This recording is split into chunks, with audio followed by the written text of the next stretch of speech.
हम आदरणीय प्रधानमंत्री जी के आभारी हैं, जिनका मार्गदर्शन निरंतर पूरे देश को और देश के 135 करोड़ लोगों को प्राप्त होता रहा है।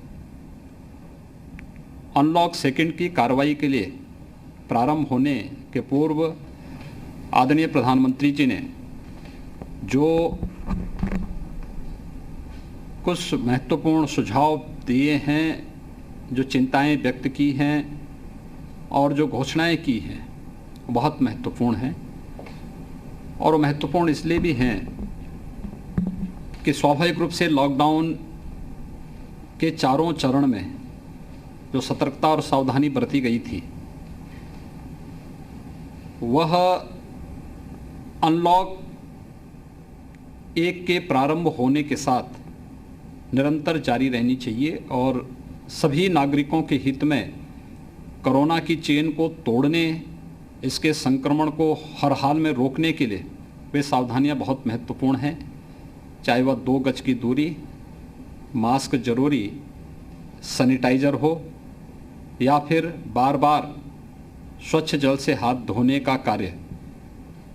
स्वच्छता का जीवन में क्या महत्व हो सकता है? स्वच्छ भारत मिशन के परिणाम ने देश और दुनिया को इसके प्रति पूरी तरह सोचने के लिए मजबूर किया है। इसी प्रकार से लॉकडाउन प्रारंभ होने के साथ गरीब कल्याण पैकेज में गरीबों के लिए जो घोषणाएं हुई वह बहुत महत्वपूर्ण थी। 20 करोड़ महिलाओं को जनधन अकाउंट में धनराशि जाना। इसी प्रकार से प्रधानमंत्री किसान सम्मान निधि से आच्छादित होने वाले 9 करोड़ किसान को सीधे सीधे इस योजना का लाभ मिलना। वृद्धावस्था पेंशन, दिव्यांगजन पेंशन, निराश्रित महिला पेंशन धारकों को इस योजना का लाभ मिलना। एमएसएमई सेक्टर से जुड़े हुए यूनिट के लिए जो पैकेज घोषित किए गए हैं, या फिर स्ट्रीट वेंडर के लिए जिस प्रकार की घोषणाएं हुई हैं, ये बहुत महत्वपूर्ण है। 80 करोड़ लोगों को मुफ्त में खाद्यान्न उपलब्ध कराने की कार्रवाई है और मैं आभारी हूं आदरणीय प्रधानमंत्री जी का कि इन्होंने ये मुफ्त में राशन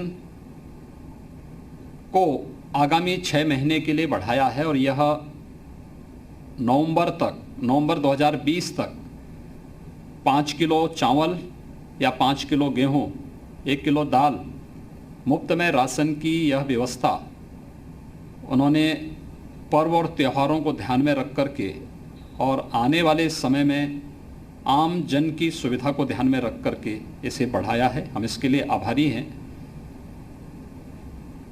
समय समय पर आदरणीय प्रधानमंत्री जी का मार्गदर्शन प्राप्त होता है। समय से लिए गए उनके निर्णय के कारण हमारा देश कोरोना संकट से बचा है और दुनिया के अंदर अगर हम तमाम अन्य देशों की तुलना में भारत के अंदर मृत्यु दर को देखते हैं तो स्वाभाविक रूप से एक संतुष्टि होती है। लेकिन जिन सावधानियों की ओर और जिस सतर्कता की ओर आदरणीय प्रधानमंत्री जी ने पूरे देश का ध्यान आकर्षित किया है, हम सबको उसका पालन करना चाहिए। उन सभी नियमों का पालन करके ही हम कोरोना की चेन को तोड़ने में सफल होंगे और उस व्यापक संक्रमण से दुनिया के जिस संक्रमण की चपेट में बड़े बड़े देश आए हैं, उस संक्रमण को रोकने में काफ़ी हद तक मदद मिलेगी। मैं आदरणीय प्रधानमंत्री जी का इस मार्गदर्शन के लिए और घोषणा के लिए एक बार फिर से उत्तर प्रदेश की 23 करोड़ जनता की ओर से हृदय से आभार व्यक्त करता हूँ।